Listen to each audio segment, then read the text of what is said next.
বঙ্গবন্ধু শেখ মুজিবুর রহমানের বাড়ি ছিল ধানমন্ডি ৩২। এই বাড়িতেই পরিবার নিয়ে বসবাস করতেন শেখ মুজিবুর রহমান।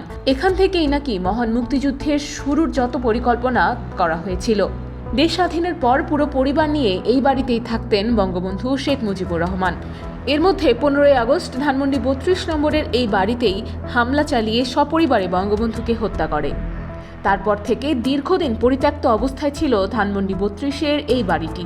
আওয়ামী লীগ সরকার ক্ষমতায় আসার পর বঙ্গবন্ধু স্মৃতি জাদুঘর হিসেবে উন্মুক্ত করা হয় এই বাড়িটি। সেখানে ছিল বঙ্গবন্ধুকে হত্যার সব আলামত। এরপর গত বছরের 5 আগস্ট পতন হয় শেখ হাসিনা সরকারের।